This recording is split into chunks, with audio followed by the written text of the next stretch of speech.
তামিল, তেলেগু, মালায়ালাম বহুত সিনেমা দেখছি আমরা ভাই, অ্যাকশন দৃশ্য। আজকে একটা অ্যাকশন দৃশ্য আপনাদের দেখাবো, যেটা কোনো সিনেমার না, বাট এই যে অ্যাকশন দৃশ্যটা হয়েছে এটা যে কোনো সিনেমার দৃশ্যকে হার মানায়। চলুন আগে অ্যাকশন দৃশ্যটা একটু দেখি, সবাই খুশি। শেখ হাসিনাকে কয়েকদিনের জন্য দেশে ফিরিয়ে এনে ক্ষমতা তুলে দেওয়ার জন্য আহ্বান জানিয়েছে সাংবাদিক ইলিয়াস। তিনি হঠাৎ করে তার ভেরিফাইড ফেসবুক পেজে এরকম একটি পোস্ট করলো কেন? কি কারণ রয়েছে পিছনে যে তিনি শেখ হাসিনাকে দেশে ফিরিয়ে এনে আবারও তার হাতে কিছুদিনের জন্য ক্ষমতা তুলে দেওয়ার জন্য? শেখ হাসিনা দেশে ফিরে নিয়ে অনেকের মধ্যে অনেক দ্বিধাদ্বন্দ্ব কাজ করতেছে। অনেকে মনে করতেছে যে আসলে শেষ পর্যন্ত শেখ হাসিনা বাংলাদেশে আসবে না। আপনারা এটা লিখে রাখেন, শেখ হাসিনা খুব দ্রুত বাংলাদেশে আসতেছে। যে কোনো ভাবে আপনারা যাচাই বাছাই করে দেখতে পারেন, এবং এমন ভাবে সে বাংলাদেশে আসবে যে প্রস্তুতি নিয়ে সে বাংলাদেশে আসবে। এখন যারা বলতেছে শেখ হাসিনা 20 বছরেও দেশে আসতে পারবে না, তাদের মুখে পুরো লাগাম টেনে ধরে তারপরে সে বাংলাদেশে ঢুকবে। আলহামদুলিল্লাহ, মহান আল্লাহ পাকের অশেষ রহমতে আপনারও আলহামদুলিল্লাহ বলা উচিত। এই কারণে যে আওয়ামী লীগ আরো একটা বিশাল অপবাদ মুক্ত হলো। আওয়ামী লীগের অপবাদের শেষ নাই তো, আমরা অতীতেও দেখছি, এখনো দেখতেছি। আওয়ামী লীগকে যে যার মতো যেভাবে পারে অপবাদ দেওয়া যায়, কিন্তু প্রকৃতিগতভাবে মহান আল্লাহ পাকের অসীম কুদরতে সেটা মিথ্যা প্রমাণিত হয়। 7% মানুষ মনে করে তারা জামাত ইসলামকে ভোট দিবে, মাত্র 5% মানুষ মনে করে তারা বিএনপিকে ভোট দেবে, মাত্র 5%। এবং আশ্চর্যজনকভাবে 81% মানুষ আওয়ামী লীগকে ভোট দিতে চান। বারবার দরকার শেখ হাসিনা সরকার। সেনাপ্রধানকে ক্ষমতা দখল করবে, সেনাবাহিনী ক্ষমতা দখল করবে। দেখেন বাংলাদেশে কিন্তু সেনাবাহিনী ক্ষমতা দখল করার জন্য যা দরকার সবকিছু চলতেছে। বিশৃঙ্খলা, কোনো জায়গায় কোনো শান্তি নেই, চলতেছে, কিন্তু সেনাবাহিনী ক্ষমতা দখল করবে। এই সেনাপ্রধানের বক্তব্য থেকে বোঝা যাচ্ছিল যে তিনি খুবই বিরক্ত, তিনি সরকারের উপর বিরক্ত, তিনি বর্তমান পরিস্থিতি নিয়ে বিরক্ত। এই সেনাপ্রধান শেখ হাসিনার সাথে দেখা হয়েছিল এবং তাকে বলেছিল যে আমরা আন্দোলন থামিয়ে দিব বা কাউকে শহরে ঢুকতে দেব না। সেনাবাহিনী প্রধানের যে বক্তব্য, সেই বক্তব্যে যখন দেশ তোলপাড়, ঠিক সেই সময় সমন্বয়কদের যে নতুন রাজনৈতিক দল, সেই রাজনৈতিক দলের আত্মপ্রকাশ হতে চলেছে। কি হতে যাচ্ছে তাদের দল নিয়ে, এবং সেনাবাহিনী প্রধানের সেই কথার পরে কোন কোন ঘটনা ঘটতে যাচ্ছে। দেশের প্রয়োজনে সেনাদের প্রস্তুত থাকতে হবে। সেনাপ্রধানের প্রতিটা শব্দ, প্রতিটা উচ্চারণ, প্রতিটা ক্ষেত্রে সেনাপ্রধানের বডি ল্যাঙ্গুয়েজ মানুষ বিশ্লেষণ করছে। ছাত্রদের নতুন দল শুক্রবার আত্মপ্রকাশ করতে যাচ্ছে, যেটি তার চূড়ান্ত নামটি অবশেষে জানা গেছে, জাতীয় নাগরিক পার্টি। নাগরিক শব্দটা কিন্তু রয়ে গেছে এবং সেখান থেকে গুঞ্জনটি আরো তীব্রতর হচ্ছে। তাহলে কি 1/11-এর সময় জন্ম নেওয়া ডক্টর মোহাম্মদ ইউনূসের যে দলটি ছিল নাগরিক শক্তি, সেটারই আপডেটেড কোনো ভার্সন কিনা? আসসালামু আলাইকুম দর্শক, বর্তমান সময়ের রাজনৈতিক পরিস্থিতি বা প্রেক্ষাপটকে বিশ্লেষণ করে আপনাদের সামনে বেশ কিছু গুরুত্বপূর্ণ ভিডিও ফুটেজ নিয়ে হাজির হয়েছি। এমনকি দর্শক আমি আশা করছি আপনারা সেটা ভিডিও শুরুটা দেখেই বুঝতে পেরেছেন। তাই বলবো দর্শক, যারা ভিডিওটি অন করেছেন তারা অবশ্যই নিউজটি না টেনে সম্পূর্ণ মনোযোগ সহকারে দেখবেন, তাহলেই মূল বিষয়গুলো বা আসল তথ্যগুলো জানতে বা বুঝতে পারবেন। তো প্রিয় দর্শক, আমি আর বেশি কথা বাড়াবো না। আমি ভিডিও শুরুতেই আপনাদের যে ভিডিওগুলোর অংশ বিশেষ দেখিয়ে শুরু করেছিলাম, সেই ভিডিওগুলোর বিস্তারিত আলোচনা দেখাবো। তবে তার আগে বলি, যারা এখনো চ্যানেলটি সাবস্ক্রাইব করেননি সকলে চ্যানেলটি সাবস্ক্রাইব করে পাশে থাকা বেল আইকনটি বাজিয়ে দিবেন। আর যারা ইতিমধ্যে সাবস্ক্রাইব করে রেখেছেন তাদের সকলকে অসংখ্য ধন্যবাদ। তো চলুন একটি লাইক দিয়ে আমরা ধারাবাহিকভাবে সবগুলো ভিডিওর বিস্তারিত আলোচনা দেখে আসি। শেখ হাসিনা দেশে ফিরে নিয়ে অনেকের মধ্যে অনেক দ্বিধাদ্বন্দ্ব কাজ করতেছে। অনেকে মনে করতেছে যে আসলে শেষ পর্যন্ত শেখ হাসিনা বাংলাদেশে আসবে না। বিরোধী মতাবলম্বী যারা, তারা তো এটা খুব ভালোভাবে রটাচ্ছে যে 20 বছরেও নাকি শেখ হাসিনা বাংলাদেশে আসতে পারবে না। আমি আপনাদেরকে একটা কথা বলি, আপনারা এটা লিখে রাখেন, শেখ হাসিনা খুব দ্রুত বাংলাদেশে আসতেছে। যে কোনো ভাবে আপনারা যাচাই বাছাই করে দেখতে পারেন, শেখ হাসিনা খুব দ্রুত বাংলাদেশে আসতেছে এবং এমন ভাবে সে বাংলাদেশে আসবে যে প্রস্তুতি নিয়ে সে বাংলাদেশে আসবে। এখন যারা বলতেছে শেখ হাসিনা 20 বছরেও দেশে আসতে পারবে না, তাদের মুখে পুরো লাগাম টেনে ধরে তারপরে সে বাংলাদেশে ঢুকবে। সম্প্রতি আমেরিকার প্রেসিডেন্ট ডোনাল্ড ট্রাম্পের সাথে মোদির যে বৈঠক, ভারতের প্রধানমন্ত্রীর যে বৈঠক অনুষ্ঠিত হয়েছে, সেখানে ভারতীয় এক সাংবাদিক ডোনাল্ড ট্রাম্পকে প্রশ্ন করছিল বাংলাদেশ প্রসঙ্গে।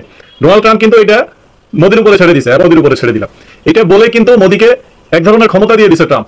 শেখ হাসিনার বিষয়ে, বাংলাদেশের বিষয়ে মোদি যদি কোনো সিদ্ধান্ত নেয়, ভারত যদি কোনো সিদ্ধান্ত নেয়, সেটাতে আমেরিকার পূর্ণাঙ্গ সমর্থন থাকবে। এখন নানাভাবে এটাকে ব্যাখ্যা করা যাইতে পারে, নানানজন নানাভাবে এটা বলতে পারে, কিন্তু একটা জিনিস মনে রাখেন, পররাষ্ট্রনীতি যারা বুঝে, এরা কিন্তু আপনার সাথে ঝগড়া করবে না, এরা আপনাকে গালি দিবে না, বকা দিবে না, এদের ভাষাটা হবে ডিপ্লোম্যাটিক। অতএব ট্রাম্পের এই বক্তব্যটাকে ডিপ্লোম্যাটিক বক্তব্য হিসেবে ধরে নিয়ে এটা বলা যায় যে ট্রাম্প বরাবরই কিন্তু বাংলাদেশের ব্যাপারে ক্ষুব্ধ, কারণ বাংলাদেশের বর্তমান ইন্টারিম গভর্নমেন্টের প্রধান উপদেষ্টার বিষয়ে তার আগে থেকেই সে কনসার্ন, এবং এই প্রধান উপদেষ্টার উপরে সে আগে থেকেই বিরক্ত। এটা খুবই সহজ বিষয়, শেখ হাসিনা বাংলাদেশে আসবে এবং শেখ হাসিনাকে বাংলাদেশে আসা থেকে কেউ ঠেকাইতে পারবে না। কিন্তু শেখ হাসিনা এখন একটা পলিসি অ্যাপ্লাই করতেছে। সে মূলত চাচ্ছে যে আগে তার যে দেশের নেতাকর্মীরা যেহেতু অনেক হামলা মামলা শিকার, বিভিন্নভাবে ক্ষতিগ্রস্ত, শেখ হাসিনা চাচ্ছে আগে নেতাকর্মীরা নিজেদের একটা অবস্থান তৈরি করে নেক। মোটামুটি তারা যখন বাসা বাড়িতে ফিরে শুরু করবে, মোটামুটি তারা যখন এক ধরনের মাঠ গোছানোর প্রস্তুতি নিবে, তখনই শেখ হাসিনা বাংলাদেশে ঢুকে পড়বে।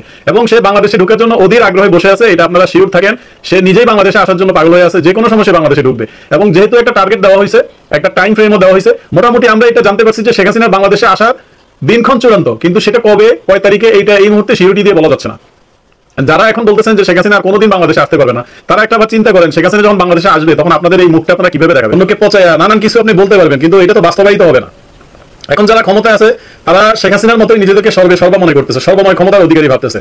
তারা যেই কথাগুলো বলে এই ক্ষমতাটা নিল, তাদের কোনো স্লোগানের মধ্যেই এখন আর তারা নাই, তাদের কোনো বক্তব্যের মধ্যেই এখন আর তারা নাই। তাদের বক্তব্য ছিল সবাই স্বাধীনভাবে রাজনীতি করতে পারবে, সবাই স্বাধীনভাবে তার মত প্রকাশ করতে পারবে, কিন্তু তারা ক্ষমতায় এসেই কি করলো, একটা নির্দিষ্ট দলকে যতভাবে চাপে ফেলানো যায় এই দলের একেবারে সর্বময় সব কর্মীদেরকে, অপরাধী নিরপরাধী সবাইকেই এক ধরনের মানে মারমুখী অবস্থান তাদের, যেখানে পাবে সেখানে ঠেঙ্গাবে, যেখানে পাবে সেখানে মারবে, এরকম একটা পরিস্থিতি। গত পরশুদিন শেখ হাসিনা ফেসবুকে আরেকটা লাইভে নিহত পুলিশ সদস্যদের পরিবারের সাথে যে কথা বলছে, সেখানেও সে খুব জোর দিয়ে বলছে যে আমি অবশ্যই বাংলাদেশে আসবো এবং যারা এই জুলাই আন্দোলন, আগস্ট আন্দোলনে এতগুলো মানুষ হত্যার সাথে জড়িত, আমি তাদের কাউকে ছাড়বো না, তাদের সবার বিচারের ব্যবস্থা করা হবে, যতই দায় মুক্তি দেওয়া হোক তাদের সবার বিচারের ব্যবস্থা করতে হবে।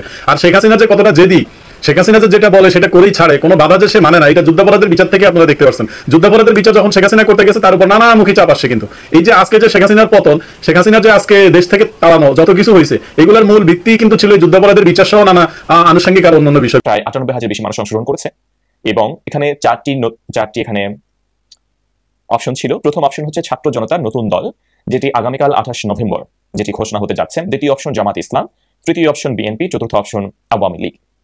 এবং 98,000 মানুষের মধ্যে মাত্র 6% মানুষ মনে করে আগামী জাতীয় সংসদ নির্বাচনে তারা ছাত্র জনতা নতুন দলকে ভোট দেবে। তার চেয়ে একটু বেশি 7% মানুষ মনে করে তারা জামাত ইসলামকে ভোট দেবে।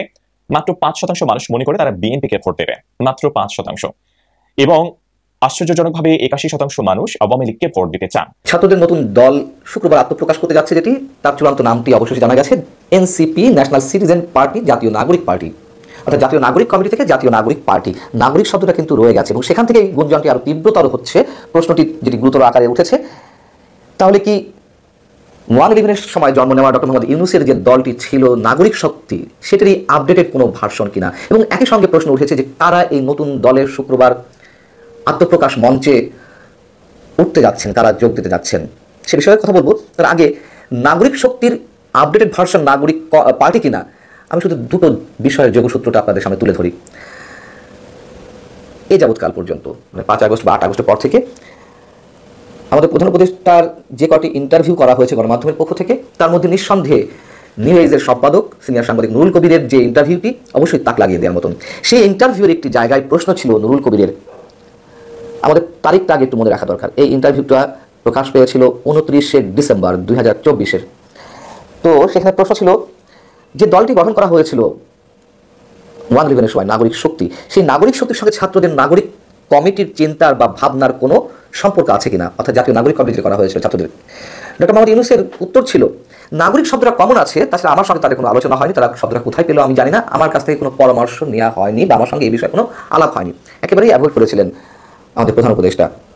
কিন্তু 1 মাস পর এসে দ্য ফিনান্সিয়াল টাইমস, আন্তর্জাতিক গণমাধ্যম লন্ডন ভিত্তিক, সেইখানে আবার যে ইন্টারভিউটি প্রকাশ করা হয়েছিল, তিনি যখন সুইজারল্যান্ডের দাভোসে গিয়েছিলেন একটি অর্থনৈতিক সম্মেলনে যোগ দিতে, সেখানে দ্য ফিনান্সিয়াল এক্সপ্রেস তার ইন্টারভিউ করেছিল, যেটি প্রকাশ হয়েছিল 29শে জানুয়ারি। তো 1 মাস পর সেইখানে তিনি কিছু মন্তব্য করেছিলেন ছাত্রদের নতুন দল সম্পর্কে। সেখানে তিনি কি বলেছিলেন? তিনি বলেছিলেন যে ছাত্ররা বলছে যে তার উদ্দেশ্যে বলছে, কেন আপনি আপনার বা আমাদের নিজস্ব দল গঠন করেন না, আমরা একটা সুযোগ নেব। তারা বলেছে আপনার কোনো সুযোগ নেই, এমনকি সংসদে আপনার একটি আসনও থাকবে না। কেন? কারণ কেউ আপনাকে চেনে না। আমি তাদের বললাম পুরো জাতি তাদেরকে চেনে। ছাত্র জামা তিনি বলছেন, মানে তিনি যেভাবে কথাগুলো বলছেন আমি কোট আনকোট তুলে ধরছি, যদি আপনারা এই বিষয়টি জানেন তারপরও। কারণ কেউ আপনাকে চেনে না, আমি তাদের বললাম পুরো জাতি তাদেরকে চেনে, ছাত্রদেরকে চেনে, তারা যা করতে চায় সে বিষয়ে তাদেরকে একটা সুযোগ দিই, সুতরাং এটি তারা করবে। তার মানে ডক্টর মোহাম্মদ ইউনূস সব ধরনের পরামর্শ দিয়েছেন, উৎসাহ দিয়েছেন, সাহস দিয়েছেন নতুন দল করার ক্ষেত্রে। তো নতুন দল করার ক্ষেত্রে তিনি এই সাহসটা বা এই উৎসাহটা তো ওই জানুয়ারিতে এসে দেননি, যেই সাক্ষাৎকারটি তিনি জানুয়ারিতে দিচ্ছেন 20, 22 বা 25 তারিখের দিকে। তো ডিসেম্বরে সাংবাদিক নুরুল কবির কাছে তিনি একেবারে অস্বীকার করলেন যে কোনো আলোচনা হয়নি। এবং ছাত্রদের এই দল গঠনের বিষয়টি তো 5 আগস্টের রাজনৈতিক পট পরিবর্তনের 1-1.5 সপ্তাহ পর থেকেই আলোচনায় এসেছে। যখনই আলোচনায় এলো তখনই ছাত্র নেতৃত্বের মধ্যে একটা দ্বন্দ্ব তৈরি হলো। কেউ চাচ্ছিল যে নতুন দল আসুক, কেউ চাইছিলেন যে না, নতুন দলের কোনো প্রয়োজন নেই, তাদের যেটি লক্ষ্য সেটি বাস্তবায়ন হয়ে গেছে, শেখ হাসিনা সরকারের পতন ঘটেছে। তো সেই জায়গা থেকে আরও একটু যদি সমীকরণ দিই, সেটি হচ্ছে এই নতুন দলে আহ্বায়ক কে হচ্ছেন? নাহিদ ইসলাম। মুখ্য সংগঠক বা সদস্য সচিব কে হচ্ছেন? আক্তার হোসেন। মুখ্য সংগঠক 2 জন, সাজিস আলম এবং হাসান আবদুল্লাহ। উত্তর দক্ষিণাঞ্চল ভাগ করা হয়েছে দেশের। এবং নাসিরউদ্দিন পাটোয়ারি মুখ্য সমন্বয়ক। আচ্ছা, তারা যেই দল থেকে বা যে সংগঠন থেকে এসেছে, আন্দোলনটা তারা একসাথে হলো আন্দোলনে, সেটি কি ছাত্রশক্তি, যেই ছাত্রশক্তির গঠন হয়েছিল 2023-এর 4 অক্টোবর গণতান্ত্রিক ছাত্রশক্তি নামে যে সংগঠনটি আত্মপ্রকাশ করে, সেটি আবার কোথেকে হয়েছিল? নুরুল হকের যে ছাত্র অধিকার পরিষদ, তাদের ওইখান থেকে বেরিয়ে গণতান্ত্রিক ছাত্রশক্তি নামে তারা নতুন সংগঠনটি খুললো। আমাদের ডেটগুলো খেয়াল রাখা দরকার। 2023-এর 4 অক্টোবর অর্থাৎ 2024-এর 5 আগস্টের মাত্র 8-9 মাস আগে সম্ভবত হিসাব করলে। এবং এই ছাত্রশক্তির নেতৃত্বে যারা ছিল তারাই কিন্তু বৈষম্য বিরোধী ছাত্র আন্দোলনের নেতৃত্বে এসেছিল এবং সেই দলটি বিলুপ্ত করা হয় 5 আগস্টের পরে, মানে সেই সংগঠনটি 14 সেপ্টেম্বর 2024, অর্থাৎ 1 মাসের মাথায়, প্রায় 1 মাসের মাথায় এই সংগঠনটির বিলুপ্তি করা হয়। এখন এর থেকে আমরা কি বুঝে নিতে পারি? হতে পারে কোনো সম্পর্ক নেই, কিন্তু সূত্র কি বলছে? দর্শক, আমি আশা করছি আপনারা সকলে অত্যন্ত মনোযোগ সহকারে সবগুলো ভিডিও দেখেছেন। এমনকি দর্শক, যদি এই ভিডিওগুলো সম্পর্কে আপনাদের কোনো মতামত থেকে থাকে তাহলে তো অবশ্যই জানাবেন। দর্শক, নিউজটি শেষ করছি এখানেই, ফিরছি পরবর্তী নিউজে নতুন কোনো টপিকে। আল্লাহ হাফেজ।